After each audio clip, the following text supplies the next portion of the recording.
자, 오늘 이제 이번 주 강의는 고전 연구, 그죠? 클래시컬 어프로치라고 얘기할 때 경영학 연구에서 고전 연구를 했을 때 가장 대표적인 학자 테일러, 그 다음에 페이올, 베버가 있는데 지금 이제 테일러를 공부를 했어요. 테일러 다시 한번 정리해 보면 차별 성과급을 지급했다. 그리고 근로자들의 어떤 여러 가지 근로 활동을 체크하기 위해서 타임 스터디와 모션 스터디를 했다. 그리고 직능적 직장 대도를 실시했고 그가 조직 구성원들을 볼 때는 기계적 혹은 합리적 인간으로 봤다. 이렇게 보시고요. 그리고 루틴 잡이라는 말을 설명드리기 위해서 제가 스트럭처드 태스크, 구조화된 과업. 태스크하고 잡의 차이는 좀 설명을 드리면 또 질문하실 수 있습니다. 잡의 확장된 개념이 태스크라고 보시면 돼요. 이거는 우리가 업무라고 하고 이거는 직무라고 번역을 하는데 우리말로 주로 잡들이 모여서 하나의 업무가 되죠. 그래서 니네 부서에서 하는 주된 업무는 뭐니? 이렇게 물어봐요. 니네 부서에서 하는 직무는 뭐니? 이렇게는 안 물어요. 직무는 개인이 하는 일의 단위거든요. 근데 뭐 보통 그렇게 구분돼서 생각 안 하셔도 돼요. 어찌됐건 스트럭처드 태스크냐 언스트럭처드 태스크냐 비구조화된 과업이냐 구조화된 과업이냐에 따라서 루틴한 잡이냐 아니냐를 우리가 얘기해 볼 수 있다. 그죠? 루틴한 잡은 스트럭처드 잡이다. 이렇게 태스크다. 이렇게 보시면 되겠습니다. 자, 8페이지 이해 좀 잘 안 가시면 질문하시고요. 그래서 제가 수업 시간에 이렇게 여러 가지 이야기를 하면 질문을 하는 학생들이 생겨요. 특히 이제 중간고사 이전까지는 잘 없다가 중간고사 이후에, 그죠? 중간고사 이전과 이후는 대략 우리 수업 자료를 얘기했을 때는 4장 전까지가 우리가 4장까지가 이제 중간고사 시험 범위가 되고요. 4장 이후가 기말고사 범위가 되는데 초반에는 중간고사 이전에는 잘 질문 안 하다가 중간고사 이후 때는 질문을 많이 하죠. 정확하게 얘기합시다. 중간고사 이전 진도와 이후 진도에 따라서 처음에는 좀 어렵다고 생각하는데 질문을 하다 보면 또 여러분들이 얻는 게 많거든요. 지금 되게 어떻게 하냐면 여러분들이 문자를 많이 보내시더라고요. 저한테 문자 보내면 제가 시간 되는 시간에 제가 여러분들에게 전화를 드리니까 통화하면서 커뮤니케이션도 좀 하고요. 지금 이렇게 비대면으로 수업하고 있는데 커뮤니케이션이 전혀 없잖아요. 여러분들은 제 얼굴 알아도 저는 여러분들 얼굴 몰라요. 그러니까 가급적이면 제가 목소리라도 듣고 싶으니까 메일로 보내는 경우도 있는데 직접 이제 우리 통화했으면 좋겠습니다. 자, 꼭 전화로 연락 주세요. 문자 주시면 제가 연락 드릴게요. 자, 기술적 활동이라는 게 나오네요. 뭔가 이게 도대체?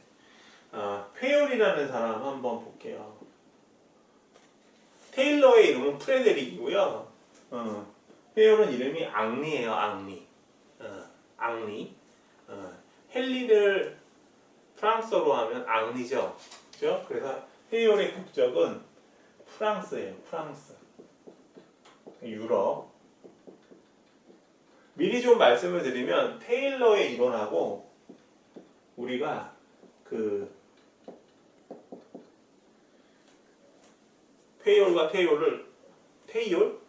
테일러와 페이올의 이론을 서로 비교해가지고 공부하시는 게 상당히 의미가 있어요.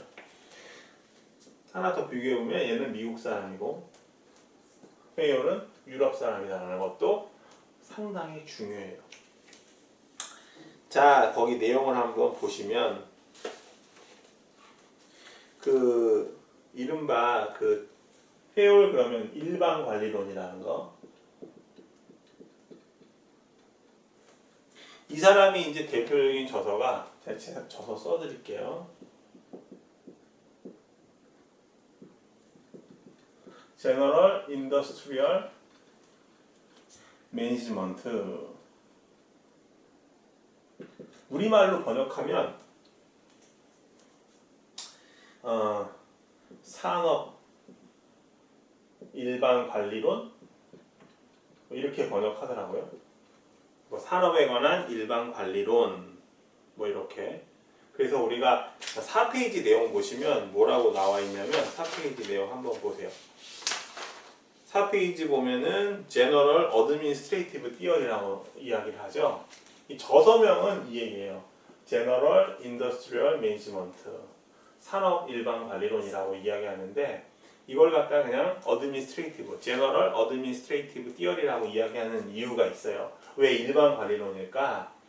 일반적이다라고 하면 약간 보편적인이라는 의미가 있죠. 그리고 지금 계속 제가 뭔가 던져요 여러분들에게. 1916년에 제너럴 앤 인더스트리얼 매니지먼트가 등장했다는 거예요. 하나 물어봐야지. 1911년에 테일러의 과학적 관리법이 등장했다고 그랬죠. 사이언티픽 매니지먼트가. 그러면 시기적으로 비교해 봤을 때 5년 정도밖에 차이 안 나요. 테일러의 이론의 핵심은 뭐였죠? 나쁘게 좀 얘기하면, 좀 나쁜 쪽으로 얘기하면 어떤 산업 현장에서 감독자가 있어요. 감독자가 일하는 근로자들을 보고 왜 이렇게 일 안 하지? 열심히 해야지. 근로자들이 일 열심히 하기 위한 방법이라고 얘기할 수 있어요. 일반 관리론이라는 건 뭐냐면 그야말로 매니지먼트거든요. 테일러는 자기도 매니지먼트라고 얘기했는데 생산성을 높이는 수단으로밖에 저는 생각이 안 돼요. 제가 볼 때는 테일러를. 이 사람은 일반 관리론이야. 매니징이라는 게 좀 포괄적인 의미에서 보면 생산성을 높이기 위해서 여러 가지 근로자들을 압박하는 거, 이제 나쁜 쪽으로 제가 말씀드린다고 이야기를 했어요. 시간 체크하고 동작 연구하고. 여러분들 지금 공부하고 있는데 물론 테일러 모르겠겠지만 부모님이 여러분들 방 앞에서 공부 몇 시간 하는지 체크하고, 그죠? 연필을 어떻게 쥐는지 동작 연구하고 그런다고 생각해 보세요. 얼마나 피곤하겠어요.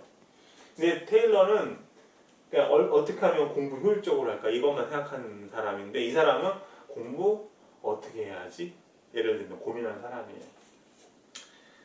어떤 식으로든.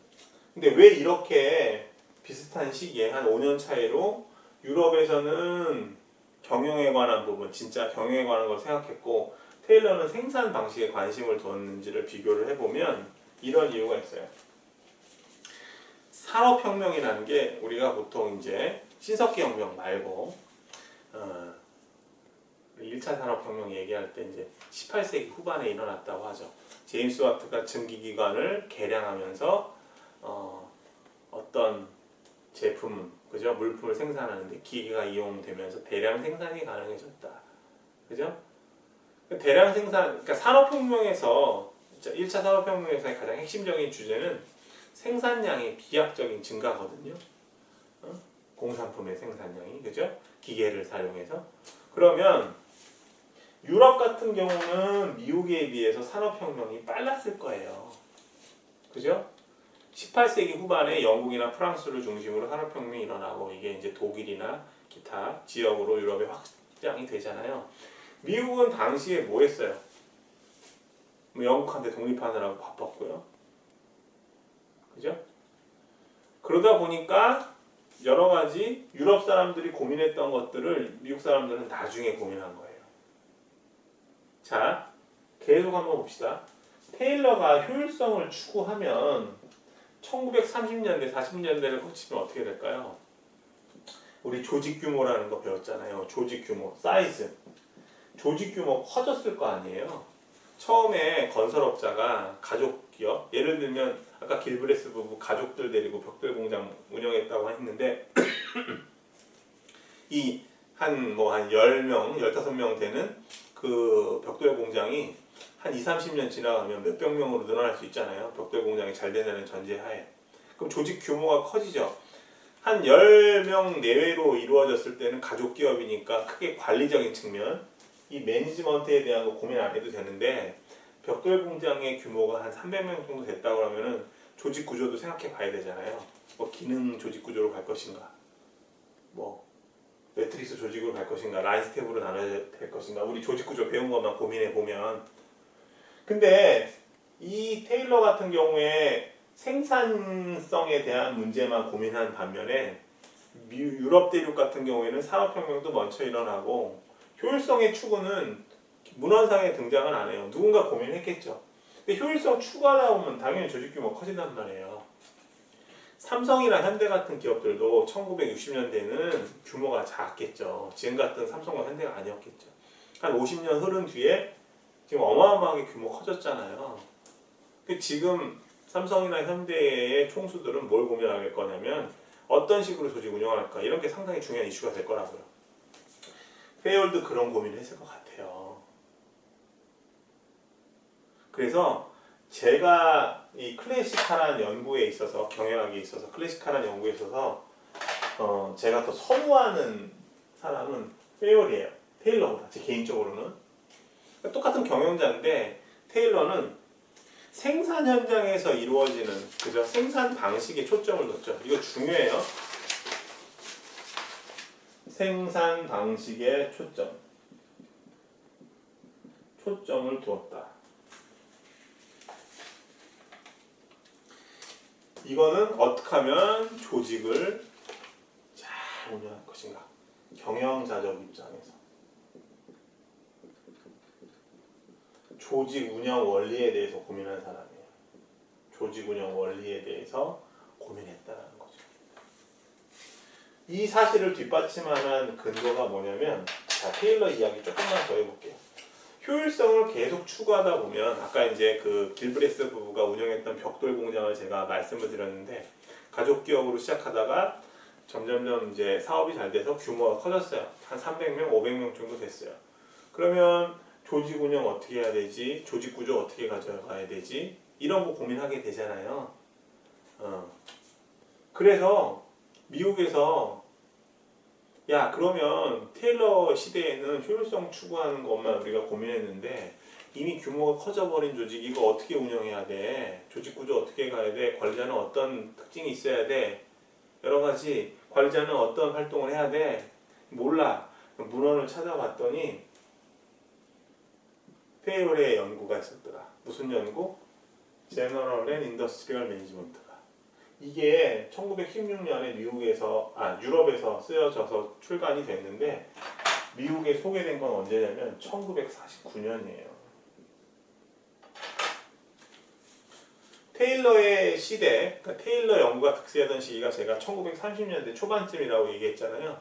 그러니까 30년대 훨씬 지나서 40년대 이제 후반에 가야 야, 이거 조직에 관한 얘기, 이거 누가 했어? 유럽에 있는 페이올이 얘기했어. 이렇게. 설명이 좀 어려우신가요? 제가 너무 장황하게 말씀드렸나?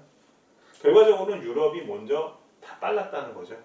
산업혁명도 일찍 경험하고 효율성 추구도 먼저 하고, 유럽에서도 효율성 추구하다 보니까 규모가 커졌어. 미국은 당시에 비슷한 시기에 효율성에 관심을 주었는데 이미 유럽에 있는 기업들은 효율성 문제 중요하지 않아요. 어떤 식으로 조직 관리할 것인가, 이게 더 중요해요. 그래서 그 시기에 맞게 관리에 대한 일반적인 이야기들을 했다. 이렇게 정리하시면 돼요. 이 부분 이해 안 가시면 제가 사례를 구체적으로 들어가면서 설명해 드릴 테니까 언제든 연락 주세요. 자, 그래서 거기 8페이지 보면 테일러가 제시한, 페이올이 제시한 6가지 액티비티가 있거든요. 6가지 활동. 그러니까 페이올에 의하면 그 산업 조직들, 그죠? 어떤 제품을 창출하는 기업들이 반드시 이루어야 되는 활동들을 6가지로 나눠요. 자, 한번 봅시다. 기술적 활동, 테크니컬 액티비티라고 해서 주로 생산, 제조, 가공, 그죠? 아무래도 서비스업보다는 제조업 쪽에 초점이 맞춰졌겠죠, 당시에는. 그리고 커머셜 액티비티라고 해서 상업적 활동이라는 게 있어요. 그래서 어떤 제조회사가 어떤 제품을 만들려면 원료를 구매해야 되잖아요. 판매도 해야 되고 교환도 해야 되고. 그 다음에 파이낸셜 액티비티는 자본의 조달과 운용, 그죠? 현대 조직하고 전혀 차이점이 없죠. 야, 조직이 추구해야 되는 여러 가지 활동, 카테고리를 이렇게 제시를 해요. 테일러한테는 이런 연구 볼 수 없어요. 일반적인 얘기들 하고 있는 거죠, 지금.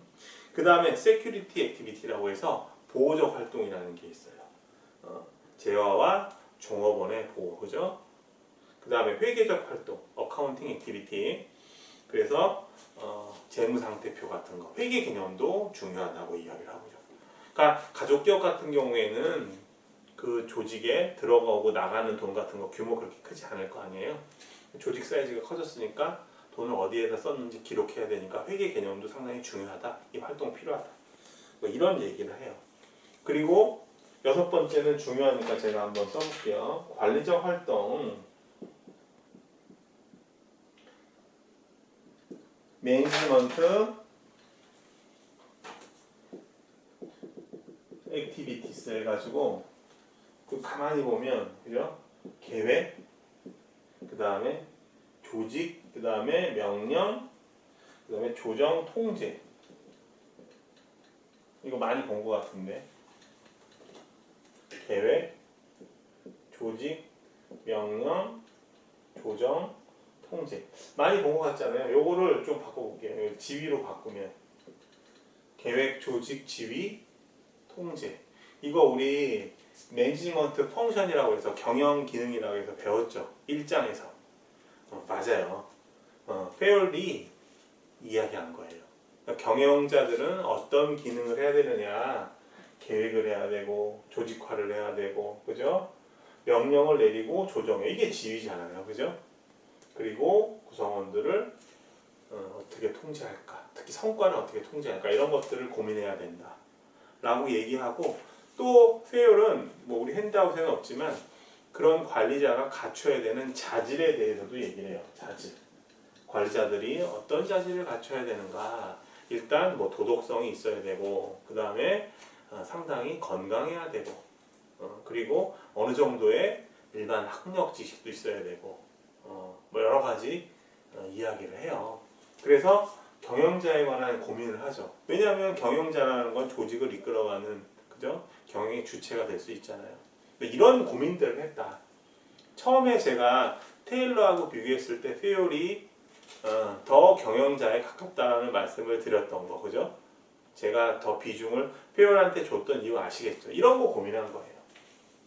자, 그래서 가장 중요한 이슈들은 어떤 거냐면 여러분들이 그 9페이지, 10페이지에 걸쳐서 나와 있는 6가지 활동에 대한 얘기도 상당히 중요하지만 그 페어의 14가지 일반 원칙도 상당히 중요합니다. 그죠? 14가지 관리의 일반 원칙. 그죠? 페어의 14 Principles of Management 14 Principles of Management 14가지 일반 원칙. 자, 이게 왜 중요하냐면 그 사람이 얘기했던 일반 관리론에 대한 핵심 주제가 14가지에 다 있어요. 자, 하나하나 볼게요. 첫 번째는 분업화. 일은 나눠서 한다. 조직 규모가 커졌으니까 조직 내에 기능 단위 부서들 존재하잖아요. 그죠? 당연히 일은 나눠서 해야 된다. 분업화해야 된다. 야, 조직 규모가 커졌어. 어떻게 똑같은 일 다 해? 아니야. 일 나눠서 해야 효율성 추구되지. 테일러는 효율성 하나에 목숨을 걸었는데 분업해야 돼. 야, 그리고 권한계층 있어야 돼. 권한책임. 우리 조직의 4가지 특징 중에 권한계층이라는 거 있었죠. 권한에 따라서 책임 소재를 분명하기 위해서 권한계층 둔다고 말씀드렸었잖아요. 그 다음에 규모가 커졌어. 가족기업 같은 경우 누가 결근하거나 늦게 와도 가족들끼리니까 이해해주고 용서해주는데 서로 모르는 한 500명의 사람이 근무하고 있어요. 회사에 결근하거나 지각하면 돼요? 안 돼요? 안 되죠. 규율을 명확하게 해야지. 규모가 커진 조직을 어떻게 운영할 것인가 고민하는 거예요. 자, 그 다음에 명령 단일성, 그죠? 부하 직원은 한 명의 상사로부터 명령을 받아야 된다, 그죠? 우리 조직 설계 공부할 때 이 개념 배웠나? 스팬 오브 컨트롤이라는 개념 기억나요? 스팬 오브 컨트롤? 통제의 범위라는 거 기억나요? 안 나요? 통제의 범위가 우리가 보통 좁다, 넓다라는 말 썼잖아요. 통제의 범위라는 거는 한 관리자가 혹은 한 상사가 몇 명의 부하를 거느리는가, 부하 직원을 거느리는가. 그래서 우리가 과부제 같은 경우에는 통제의 범위가 좁다라는 말씀을 드렸죠. 수직적이다. 그리고 규모가 클 수밖에 없다. 그리고 넓다라는 거는 팀제. 팀장 한 명에 여러 명의 팀원. 그러니까 수평적이죠. 이거 생각하시면 돼요. 그래서 명령 단일성에 대한 개념만 봐도 조직 자체가 상당히 규모가 커졌다는 걸 짐작해 볼 수 있죠. 한 명의 상사로부터 받으니까 통제 범위가 좁은 건 아니에요. 자, 그 다음에 지시 단일성. 목표를 달성하기 위한 실행 계획은 하나만 있어야 된다. 그죠? 여러 가지 그 플랜이 있어서는 안 되고, 그죠? 한 가지 플랜만 있어야 된다. 근데 요 다섯 번째 같은 경우에는 어떤 것을 우리가 생각해 볼 수 있냐면, 테일러와 마찬가지로 환경의 위험 요인을 전혀 생각하지 못했어요. 환경의 영향 요인을. 왜냐하면 요새 같은 경우에는 환경의 영향이 크니까 플랜 1부터 플랜 2, 플랜 3, 플랜 4 쫙 들 거 아니에요. 이런 상황에서는 어떤 계획, 이런 상황에서는 어떤 계획, 저런 상황에서는 어떤 계획, 이런 것들. 그러니까 5번 같은 경우를 봐도 외부 환경의 영향에 대해서는 고민하지 못했구나. 이런 거 알 수 있죠. 그 다음에 6번 조직 목표가 더 중요하다. 그 다음에 7번 한번 보실까요? 그러니까 7번 내용 너무너무 중요하다. 7번 내용 공정 보상. 그죠? 보상으로 동기부여해야 된다. 그죠? 이거 현대 조직에서도 상당히 중요한 이슈잖아요. 보상에 대한 거. 급여를 어떤 식으로 해야 될 것인가. 과거에 효율성 추구할 때는 야근을 해도 특근을 해도 거기에 대한 근로에 대한 혜택 혹은 대가는 덜 지급됐었잖아요. 덜 지급됐었잖아요. 근데 지금은 안 그렇죠. 지금은 그런 것들이 많이 개선돼가는 방향으로 가 있잖아요. 그죠? 예. 자, 그 다음에 직권화. 권한위임은 상황에 따라 적정 수준으로 유지해야 된다. 쭉 나와 있고요. 읽어보시면 되고 12번 한번 볼까요? 고용보장. 이직률을 낮춰야 된다. 그죠? 이런 것들 보면 한 100년 전, 훨씬 전인데, 그죠? 한 130년 전, 120년 전쯤인데 이런 얘기를 했다는 거는 상당히 중요해요. 이직률 낮추고 이런 것들, 그죠? 이직률 낮춘다는 건 그만큼 회사에 대해서 구성원들이 불만이 없다는 얘기잖아요. 직무 만족이라든가 조직 몰입이 일어난다는 얘기인데 이런 거 쉽지 않죠. 어쨌든 14가지 원칙을 보면 여러 가지 일반 관리론의 핵심 주제들이 너무나 잘 정리되어 있다. 이렇게 보시면 되겠습니다. 자, 지금까지 우리 제가 오늘 목표는 그 관료제까지 좀 해보려고 했는데 시간이 좀 설명하다가 끊기면 좀 부족할 것 같아서요. 이 정도로 마무리하고요. 오늘 가장 중요했던 테일러와 페이올 한 번만 더 비교하면서 정리를 끝내고 수업 마치도록 할게요. 테일러 같은 사람은 인간을 보는 관점이 합리적이었다. 테일러는 합리적이었다. 기계처럼 보았다. 쉽게 얘기해서 근무 시간에 열심히 일해야지 왜 다른 일 하거나 그러면 안 되지. 왜 자꾸 딴짓하지? 이렇게 본 거예요. 그래서 근로자들이 어떻게 실제 근로 현장에서 일하는지 체크를 했고, 반면에 페이올은 경영자적 관점에서 조직 전체를 어떤 식으로 운영할 것인가에 대해서 고민했다. 정말 경영학자에 가깝죠, 그죠? 그런 이유는 말씀드렸어요. 유럽 대륙이 미국보다 모든 게 빨랐다. 산업혁명도 먼저 일어나고 그만큼 효율성에 대한 고민도 먼저 하고 그리고 효율성 추구하다 보면 기업 규모가 상당히 커지는데 그런 기업 커진 조직을 갖다가 어떤 식으로 운영할 것인지 페이올은 고민했고 비슷한 시기에 테일러는 효율성에 대한 고민을 했다라는 거죠. 자, 이 정도로 정리하시고요. 이번 주차 강의 마치도록 하겠습니다. 장시간 수고하셨습니다.